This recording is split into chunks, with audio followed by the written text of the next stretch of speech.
بسم اللہ الرحمن الرحیم اللہم صلی علی محمد وعلی آل محمد کما صلیت علی ابراہیم وعلی آل ابراہیم انک حمید مجید اللہم بارک علی محمد وعلی آل محمد کما بارکت علی ابراہیم وعلی آل ابراہیم انک حمید مجید۔ السلام علیکم تمام خواتین و حضرات اور میرے عزیز طلبہ و طالبات، آج کا یہ لیکچر ان تمام اسٹوڈنٹس کے لیے بہت ہی اہم ہے جو 147 PMA لانگ کورس کی پریپریشن کر رہے ہیں، جو انشاءاللہ اکتوبر میں آئے گا، اور PN کیڈٹ 2020 بریوو کا ٹیسٹ دے رہے ہیں۔ نیچے میں نے اپنا واٹس ایپ نمبر لکھا ہوا ہے، اس نمبر پہ اپنا نام اور شہر کا نام لکھ کے مجھے واٹس ایپ کریں، اور جو میرے نوٹس ہیں انیشل ٹیسٹ اور ISSB کے یہ بھی منگوا لیں۔ آج یوم دفاع پاکستان 6 ستمبر 2020 ہے۔ آج 6 ستمبر ہی کے دن 1965 کو انڈیا نے پاکستان پہ حملہ کیا اور پاکستان نے منہ توڑ جواب دیا اور برے طریقے سے انڈیا کو شکست دی، اور یہ عظیم فتح ہمیشہ تاریخ کے صفحے پہ سنہری حروف سے لکھی جائے گی۔ پاکستان کی بہادر افواج نے جس دلیری کے ساتھ، جس جرأت کے ساتھ دشمن کا مقابلہ کیا، ان کی یہ جرأت اور دلیری اور بہادری قابل ستائش ہے اور ہمیشہ رہتی دنیا تک یاد رکھی جائے گی۔ آج مسلمانوں کی فتح کا دن ہے اور اس دشمن کے خلاف پاکستان نے فتح حاصل کی جو ازلی دشمن ہے۔ آج ہماری پوری قوم بہت خوش ہے، ہم محب وطن قوم ہیں، اور خوشی کی بات ہے اللہ تعالیٰ پاکستان کو سدا آباد رکھے اور ہمیشہ رہتی دنیا تک پاکستان کا نام روشن رہے۔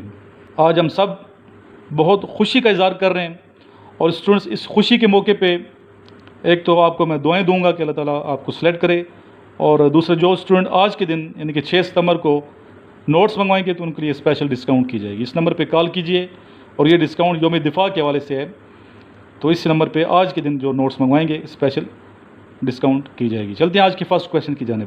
حضرت محمد صلی اللہ علیہ وآلہ وسلم سرکار دو عالم رحمۃ للعالمین، محبوب خدا،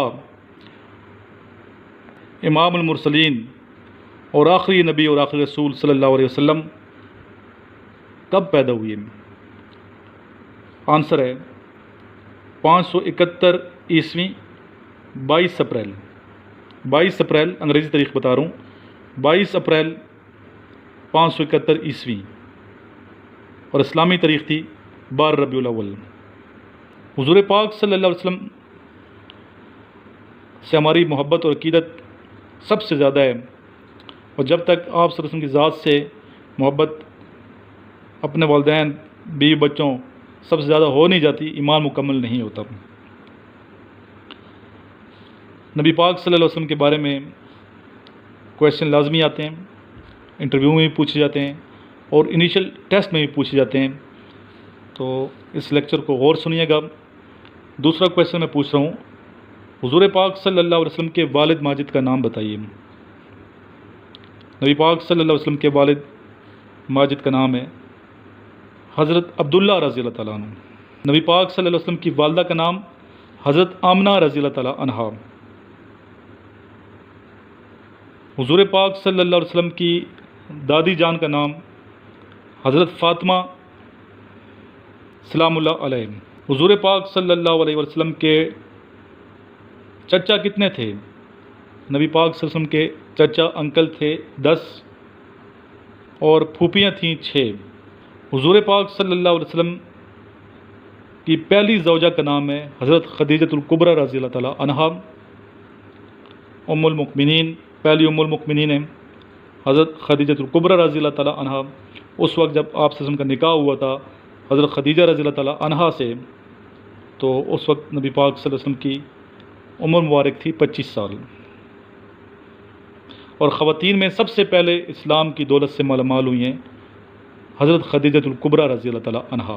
حضور پاک صلی اللہ علیہ وسلم کی 4 بیٹیاں اور 3 بیٹے تھے۔ پہلی وحی نازل ہوئی حضور پاک صلی اللہ علیہ وسلم کی ذات اقدس پہ جب آپ صلی اللہ علیہ وسلم کی ظاہری عمر مبارک 40 سال تھی، 622 عیسوی میں نبی پاک صلی اللہ علیہ وسلم نے مائیگریشن کی، مکہ سے مدینہ منورہ ہجرت کی۔ حضور پاک صلی اللہ علیہ وسلم کی رضائی والدہ کا نام ہے حضرت حلیمہ سعدیہ رضی اللہ تعالیٰ عنہا۔ حضور اکرم صلی اللہ علیہ وسلم کی عمر مبارک 6 سال تھی تو آپ کی والدہ ماجدہ حضرت آمنہ رضی اللہ تعالیٰ عنہا دنیا سے رخصت ہو گئی تھی۔ حضور پاک صلی اللہ علیہ وسلم کی فاسٹر سسٹر کا نام ہے حضرت شیمہ رضی اللہ تعالیٰ عنہا۔ حضرت حلیمہ سعدیہ رضی اللہ تعالیٰ عنہ نے 4 برس نبی پاک صلی اللہ علیہ وسلم کی پرورش فرمائی۔ حضور پاک صلی اللہ علیہ وسلم نے جب مکہ سے مدینہ منورہ ہجرت فرمائی تو آپ صلی اللہ علیہ وسلم کے ساتھ 45 صحابہ کرام تھے، 45، اور اس وقت نبی پاک صلی اللہ علیہ وسلم کی ظاہری عمر مبارک 53 برس تھی، 53 ایئرس۔ ٹوٹل نبی پاک صلی اللہ علیہ وسلم نے غزوات میں شرکت فرمائی خود، ان کی تعداد ہے 27 اور بعض کتابوں میں 29۔ غزوہ وہ جنگ ہوتی ہے جس میں نبی پاک صلی اللہ علیہ وسلم نے خود شرکت فرمائی ہو، اور جس میں آپ صلی اللہ علیہ وسلم نے اپنا وفد بھیجا، اسے سریہ کہتے ہیں، تو سریہ ٹوٹل 100 سے زیادہ ہیں۔ فرسٹ غزوہ آف اسلام ویدان ہے، WIDAN، ویدان، اور یہ فرسٹ ہجری میں ہوا۔ غزوہ بدر 2 ہجری میں، اور غزوہ بدر میں مسلمانوں کی تعداد تھی 313، اور غزوہ احد 3 ہجری میں ہوا، اور غزوہ احد میں حضور پاک صلی اللہ علیہ وسلم کے 4 دندان شہید ہوئے تھے۔ یہ تمام معلومات ہیں جو بار بار پوچھی جاتی ہیں حضور پاک صلی اللہ علیہ وسلم سے ریلیٹڈ، تو یہ کویشچنز آپ کو آنے چاہیے۔ تو 147 PM لانگ کورس کی جو اسٹوڈنٹ تیاری کر رہے ہیں، آج سے ریگولر لیکچر سنا کریں، مس نہیں کرنا۔ آج سے پراپر ہم نے 147 PM لانگ کورس کی پریپریشن کے لیکچر سٹارٹ کر دیے ہیں۔ آج یوم دفاع کے اس مقدس موقع پہ، اور سٹارٹ ہم نے لیا ہے سرور کائنات رحمۃ للعالمین حضرت محمد مصطفیٰ صلی اللہ علیہ وسلم کی سیرت مبارکہ سے۔ تمام لیکچر سنتے رہیں، انشاءاللہ آپ کو بہت فائدہ ہوگا۔ اور آج کے دن کال کر کے 0323916191 پہ نوٹس منگوا لیں، انیشل ٹیسٹ کے بھی اور ISSB کے بھی۔ اسپیشل ڈسکاؤنٹ دے رہا ہوں کیونکہ آج ہم بہت خوش ہیں، آج فتح کا دن ہے، تاریخی دن ہے پاکستان کا الحمدللہ، اور 1965 کی جنگ میں میرے والد صاحب نے بھی بھرپور شرکت کی تھی، اور غازی بنے اور کامیابی سے لوٹے تھے الحمدللہ، اور پاکستان آرمی کی اٹلی کی ہیوی ریجمنٹ میں تھے، جس یونٹ نے دشمن کے دانت کھٹے کیے الحمدللہ۔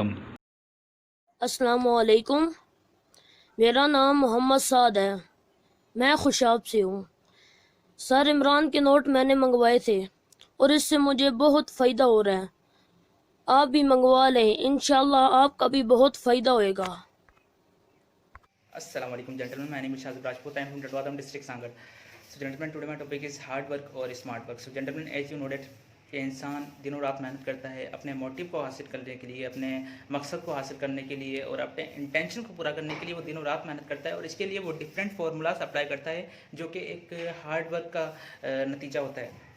سو جینٹلمین، ہارڈ ورک ایک وہ چیز ہے جو کہ انسان 4 سے 5 وہ راستے ہوتے ہیں، اور 4 سے 5 اگر 4 راستوں میں وہ کامیاب نہیں ہو پاتا تو 5ویں راستے میں آ کر وہ کامیاب ہو جاتا ہے، یعنی کہ جو 4 راستوں کا جو ایکسپیرینس ہے وہ اسے حاصل ہو گیا ہے۔ لیکن جو اسمارٹ ورک ہوتا ہے، کہ اسمارٹ بندہ ہوتا ہے، اسے پتہ ہوتا ہے کہ وہ جو بھی کرے گا، بھلے ایک ہی فارمولا وہ اپلائی کرے، وہ اس مقصد میں کامیاب ہو جائے گا۔ لیکن جو ایکسپیرینس جو 4 میتھڈ کا اسے ہارڈ ورکر کا جو ملا ہے، وہ ایکسپیرینس اسمارٹ ورکر کے پاس پہلے سے ہی آ گیا ہے، کہ اس نے اپنی زندگی میں ایکسپیرینس حاصل کر کے اس نے اپنی زندگی کو سنوار لی ہے۔ اور وہ جو اسمارٹ ہارڈ ورکر ہے جس کا وہ ٹائم لے رہا ہے تقریباً 1 مہینہ، اور اسمارٹ ورک یہ ہے کہ اس نے وہ 3 دن میں کام کر لیا، یعنی کہ اس کی لائف کا ایکسپیرینس وہ اتنا ہے کہ وہ 3 دن میں جو کام کرے گا وہ 1 مہینے کے برابر ہوگا ہارڈ ورک کر کے۔ سو جینٹلمین، اگر ہم لوگ بھی کامیاب ہونا چاہتے ہیں تو سب سے پہلے ہم لوگ تو لرنر ہیں، ہمیں ہارڈ ورک کرنا ہوگا، اور ہارڈ ورک کریں گے تو ہم لوگ کامیاب ہوں گے۔ کیونکہ اسمارٹ ورک آپ یہ بھی کر سکتے ہیں کہ اگر ایک لرنر بندہ ہے اور وہ اسٹارٹنگ سے اسمارٹ ورک کرنے لگ جائے تو وہ ہم سمجھتے ہیں کہ وہ کام چور ہے، اور کاموں سے بچنے کے لیے وہ اسمارٹ ورک کر کے لیکن وہ کامیاب نہیں ہو پاتا۔ سو جینٹلمین، ہمیں چاہیے کہ ہم لوگ ہارڈ ورک کریں، اور اپنے مقصد کو حاصل کرنے کے لیے، اپنے انٹینشنس کو حاصل کرنے کے لیے، اپنے ملک کو کی خدمتیں کرنے کے لیے ہم لوگ ہارڈ ورک کریں، تاکہ جو ہماری جو لائف کے ایکسپیرینس ہے وہ بڑھیں، اور جیسے جیسے ہمارے ایکسپیرینس بڑھتے جائیں گے تو ہم لوگ بھی ایک اسمارٹ ورکر بن سکتے ہیں، لیکن ہارڈ ورک کے بعد smart work. So gentlemen, it is my topic on hard work اور اسمارٹ ورک. اپنا خیال رکھیے گا. اللہ حافظ. السلام علیکم سر، میرا نام محمد سہیل ہے، میں منصیرہ سے تعلق رکھتا ہوں. میرا جو ٹاپک ہے، میرا موضوع ہے وہ ہے ہارڈ ورک یعنی محنت. میں بس یہی کہنا چاہوں گا محنت کے بارے میں. ہر چھوٹے سے چھوٹے کام کے لیے بھی محنت کرنا لازم ہے. اگر ہم محنت کریں گے تو ناممکن کام کو ہم ممکن کر سکتے ہیں، لیکن اگر نہیں کریں گے محنت چھوڑ دیں گے تو بس ہم ممکن کام کو بھی ناممکن کر دیں گے اپنے لیے. تو اسی لیے میں ایک مثال دیتا ہوں آپ کو. نبی کریم صلی اللہ علیہ وآلہ وسلم کے آنے سے پہلے دنیا میں ہر طرف اندھیرا ہی اندھیرا تھا، جہالت ہی جہالت پھیلی ہوئی تھی. جب نبی صلی اللہ علیہ وسلم تشریف لائے دنیا میں تو اب وسلم نے محنت شروع کی، دین کی محنت شروع کی. تو آج اس کا نتیجہ یہ ہے کہ نبی صلی اللہ علیہ وسلم کی محنت رنگ لائی، اور آج دنیا میں اللہ کے فضل و کرم سے دین موجود ہے. وہ اسی طرح روبرٹ آئنسٹائن کو ہم دیکھ لیں. اس نے بلب بنایا، اور اس نے بلب بنانے کے لیے محنت کی اور 99 بار ناکام ہوا، اور پھر بھی اس نے اپنی محنت نہیں چھوڑی، اور 100ویں بار جا کے کامیاب ہوا، جا کے بلب بنایا. اور اسی طرح ایک اور بھی ہے بل گیٹس کو یونیورسٹی سے نکالا گیا، لیکن پھر بھی اس نے اپنی محنت شروع کی، جاری رکھی، اور اسے آج دنیا میں فاؤنڈر آف مائکروسافٹ کے نام سے جانا جاتا ہے، اور وہ اتنا مشہور ہو گیا ہے آج. جو بھی بڑے لوگ ہوتے ہیں، کوئی بھی لوگ ہوتے ہیں، ان کے کامیابی کا راز صرف اور صرف محنت ہوتی ہے. محنت کامیابی کے لیے ایک لازمی جزو ہے، ایک شرط ہے محنت. اسی طرح ایک ہمارا لیڈر جو تھا، ہمارا رہنما جو تھا، قائد اعظم محمد علی جناح، اس نے بھی بر صغیر میں آزادی کے لیے محنت کی. اس وقت اس نے محنت کی جب تمام ممالک ہمارے دشمن تھے، ہمارے خلاف تھے، تو انہوں نے محنت کی. تو آج الحمدللہ ان کی محنت رنگ لائی، اور آج یہ پاکستان بنا. اسی طرح ہماری زندگی بھی کوئی نہ کوئی مقصد لازمی ہوتا ہے، کوئی نہ کوئی انسان کے ایمبیشن ہوتا ہے زندگی میں، وہ اس کو سامنے رکھے اور محنت کرے. انشاءاللہ اللہ پاک اسے کامیاب کرے گا. انسان محنت خود کرے اور اپنا نتیجہ اللہ پر چھوڑ دے تو اللہ تعالیٰ انشاءاللہ اس کو ضرور ضرور فرماتے ہیں. والسلام. بسم اللہ الرحمن الرحیم. جو ٹاپک آج ہمیں جنٹلمین گروپ ڈسکشن کے لیے اسائن ہوا ہے وہ آئی کین اینڈ آئی ول. اس کا مطلب یہ ہے کہ جو آپ ارادہ کریں گے وہ آپ کر سکیں گے. تو پہلے بھی ہم ڈسکس کر چکے ہیں کہ اگر آپ کی نیت صاف ہو تو پھر سارا کام آپ کے لیے ہو جاتا ہے. اس کا سیکنڈلی براہ راست تعلق ہوتا ہے سیلف کانفیڈنس کے ساتھ. اگر آپ کے پاس سیلف کانفیڈنس ہو کسی چیز کو کرنے سے پہلے تو وہ کام پھر آپ کے لیے آسان ہو جاتا ہے. کام مشکل ضرور ہوتا ہے کہ ٹاسک از ڈیفیکلٹ ایگزیکٹلی، اس کا ہرگز مطلب یہ نہیں ہوتا کہ وہ کام پھر امپاسبل ہو جاتا ہے. امپاسبل اگر اس کو ہم اٹھا کے دیکھیں لفظ امپاسبل کو، تو وہ خود اپنے آپ کو ڈیفائن کر رہا ہے کہ آئی ایم پاسبل. دیکھیں نا، آئی ایم پاسبل. تو کوئی بھی چیز اس دنیا میں امپاسبل ہو ہی نہیں سکتی. ایک سائیکولوجیکل ایفیکٹ ہے. اگر آپ اپنے آپ کو ڈی مورلائز کرتے ہیں، اپنے سیلف کانفیڈنس کو تھوڑا سا ڈکلائن کرتے ہیں، تو پھر کام آپ کے لیے مشکل ہو جاتا ہے. سائیکولوجیکل ایک ایکسٹرا پریشر آ جاتا ہے، برڈن کی طرح لگتا ہے، پھر کام آپ سے ہو نہیں پاتا. تو بجائے آپ ڈی مورلائز ہونے کے اپنے آپ کو موٹیویٹ کرنا سیکھیں، اپنے آپ کو تھوڑا سا موٹیویشن کی جانب رکھیں. ضرور مشکلات آتی ہیں، ضروری نہیں ہے کہ فرسٹ اٹیمپٹ پہ ہی آپ جو ہے اپنی پلان کو اچیو کر پائے، اپنے ٹارگیٹ کو اچیو کر لیں. ٹارگیٹ کو اچیو کرنے کے لیے ڈفرینٹ پرسنس کے مائنڈ ڈفرینٹ ہوتے ہیں، کیپیبلٹیز ڈفرینٹ ہوتے ہیں. کسی کو 60 دن لگتے ہیں ایک کام پورا کرنے میں بھی پاسبل کسی کو 30 دن لگے، بھی پاسبل کوئی بندہ 15 دن میں کر لے. تو کام کوئی بھی ہو وہ آسان ہو جاتا ہے. لیکن یہ ہے کہ مین چیز یہ ہے کہ آپ نے اپنی کانفیڈنس کو بوسٹ اپ رکھنا ہے. آپ اپنے آپ کو کانفیڈنس دے دیں. اپنے آپ کو جب تک کانفیڈنس کے اس لیول پہ نہیں لے کے آؤ گے، کوئی بھی چیز آپ سے ہو نہیں پائے گا. تو کوئی دوسرا بندہ آ کے آپ کو کانفیڈنس نہیں دے گا. کانفیڈنس دینے کا بہترین طریقہ یہ ہے کہ آپ اپنے آپ کو بوسٹ اپ کر لیں. ایک کام کرنے کی جیسے آپ نے ایک پلان بنا لیا، ایک ٹارگیٹ اسائن کیا، اس کو پھر اچیو کرنے کے لیے اسٹرگلس کر لیں. اس کے 5-6 اسٹیپ کے قریب جائیں، اپنے آپ کو اور بھی زیادہ بوسٹ اپ کر لیں، اپنے آپ کو تسلی دے دیں، حوصلہ دے دیں. جب آپ یہ ساری چیزیں کر لیں گے تو انشاءاللہ کانفیڈنس بلڈ اپ ہوتی جائے گی، اور جب آپ کو کسی چیز پہ یقین ہوتا ہے تو پھر وہ کام ہو جاتا ہے. اسی لیے کہتے ہیں کہ دنیا میں وہی لوگ کامیاب ہوتے ہیں جو اپنے اوپر یقین رکھتے ہیں. تو اگر آپ کو اپنے اوپر یقین نہیں ہے تو پھر آپ کوئی بھی ٹارگیٹ اچیو نہیں کر سکے گا. Thank you. بسم اللہ الرحمن الرحیم. السلام علیکم. میرا نام مسرور احمد اور میں ڈسٹرکٹ بارکھانا فرام بلوچستان سے بلانگ کرتا ہوں. آج کا جو ہمارا ٹاپک ہے وہ یہی ہے کہ ہارڈ ورک. دیکھیں, آپ نے اگر زندگی میں کبھی بھی کامیاب ہونا ہے, آپ اگر ایک اپنے دل میں کوئی ڈریم رکھتے ہیں, اپنے ذہن میں کوئی خواب دیکھتے ہیں کہ میں نے فیوچر میں جا کر یہ چیز میں نے آبزرو کرنی ہے, یہ چیز میں نے گین کرنی ہے, تو اس کا جو بیسکلی اس کا جو رول ہے, اس کا جو اصول ہے, وہ اس کا یہی رول ہے کہ آپ میں ہارڈ ورک ہونا چاہیے. کیونکہ ہارڈ ورک جب تک آپ محنت نہیں کرتے, آپ دنیا کے کسی بھی مقام تک نہیں پہنچ پاتے. آج جو بندہ بھی جس مقام تک پہنچا ہوا ہے, چاہے وہ چپڑاسی ہو یا وزیر اعظم ہو, فوج کا ایک عام سپاہی ہو یا آرمی چیف ہو, جو بھی آج جس مقام تک بھی پہنچا ہوا ہے, جس عہدے تک پہنچا ہوا ہے, تو انہوں نے اپنے حصے کی محنت کی ہے. ان لوگوں نے ہارڈ ورک کیا, ان لوگوں نے دن کو دن نہیں سمجھا اور رات کو رات نہیں سمجھی. انہوں نے ہر وقت اپنا محنت کو دیا اور اپنی اسٹڈی کو دیا اور اپنے ڈریم کو دیا, تبھی جا کر وہ لوگ فیوچر میں جا کے اپنے مقصد کو حاصل کرنے میں کامیاب ہوئے ہیں. اسی طرح اگر ہم نے زندگی میں کوئی شعبہ چنا ہوا ہے, جیسا کہ ابھی ہم نے شعبہ چنا کہ انشاءاللہ ہم نے پاکستان آرمی میں ایز آفیسر بھرتی ہونا ہے, تو اس کے لیے جو اس کا جو بیسک یونٹ ہوگا تو وہ تو یہی ہوگا کہ میں نے ہارڈ ورک کرنا ہے, میں نے محنت کرنی ہے. وہ چاہے انیشیل کے لیے ہو, وہ چاہے ISSB کے لیے ہو, وہ چاہے ہمارے فزیکل کے لیے ہو, جس چیز کے بھی لیے ہو, تو میں نے اس کا جو بیسکلی یونٹ ہے وہ یہی ہوگا کہ میں نے ہارڈ ورک کرنی ہے, محنت کرنی ہے, تبھی جا کے میں اپنے جو میرا مقصد ہے اس میں انشاءاللہ میں کامیاب ہوں گا. تو دنیا میں کسی نے بھی جو اپنے مقصد تک پہنچ چکے ہیں اور جو پہنچیں گے, جو پہنچ چکے ہیں انہوں نے محنت کی, اور جو پہنچیں گے وہ بھی اپنی محنت کے بلبوتے پر پہنچیں گے, اپنے ہارڈ ورک کے بلبوتے پر پہنچیں گے. ادروائز ایسے کوئی نہیں پہنچ سکتا ہے کہ بندہ خیالات کرتا رہے کہ میں نے یہ بننا ہے وہ بننا ہے. تو میں یہی کہنا چاہوں گا کہ وداؤٹ ہارڈ ورک آپ کبھی بھی اپنا مقصد حاصل نہیں کر سکتے. Thank you. پاکستان زندہ آباد, افواج پاکستان پائندہ آباد. بسم اللہ الرحمن الرحیم. جنٹلمین, آج سیکنڈ ٹاپک ہمیں جو اسائن ہوا ہے وہ ڈیفنس ڈے آف پاکستان ہے. سپٹمبر کا مہینہ ہے, ہم سب جانتے ہیں, یوم دفاع کے حوالے سے مشہور ہے. 6 سپٹمبر کو 1965 کا واقعہ ہے. پاکستان اور انڈیا کے بیچ میں 17 دن کی ایک شدت قسم کی لڑائی لڑی گئی, اور بھارت نے رات کی تاریکی میں اچانک سے دعویٰ بول دیا, اور دشمن کے اس حملے کا ہمارے نوجوانوں نے, سپوتوں نے اس شدت سے جواب دے دیا کہ دشمن کے دان کھٹے ہو گئے, اور دشمن گھٹنے ٹیکنے پر مجبور ہو گئے, اور 17 دن کے بعد خود اقوام متحدہ میں چلے گئے کہ آپ جنگ بندی کرائیں.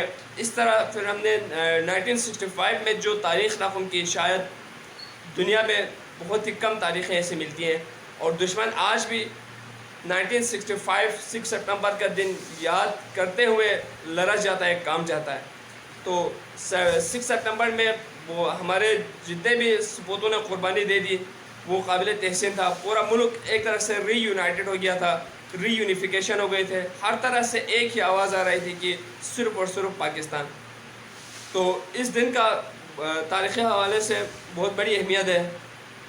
یہ دن ہمیں آج بھی اس بات کا اعادہ کرنے کا موقع بخشتا ہے کہ ہم اس ملک کے لیے ایک ہو جائیں, اس ملک کے لیے تن من دھن سب کچھ قربان کرنے کے لیے تیار ہو جائے. اور الحمدللہ آج 1965 کی پاکستان نہیں بلکہ 2019-2020 کی پاکستان ہے. آج ہماری آرمی بھی الحمدللہ موسٹ پاورفل ہے ایز کمپیئر ٹو انڈیا. تو ہم ہر لحاظ سے اپنے دشمن کے ساتھ مقابلہ کرنے کے لیے کھڑے ہیں, پہلے بھی تیار تھے, ہیں اور آئندہ بھی رہیں گے. تو 6 سپٹمبر کے حوالے سے بہت بڑا تاریخی دن ہے. سب کو اس تاریخی دن کے حوالے سے اس کی اہمیت کا اندازہ ہونا چاہیے. ہر جگہ پہ ہم نے دشمن کے دان کھٹے کر دیے. 1965 میں MM عالم نے 6 منٹ میں بیک وقت انڈیا کے 5-6 طیاروں کو اڑا کر ایک نئی تاریخ رقم کر دی. تو ہر لحاظ سے یہ دن بہت ہی زیادہ تاریخ میں اس کی ایک نمایاں خصوصی اہمیت ہے. تو اس دن کو کبھی نہیں بھولنا چاہیے. Thank you.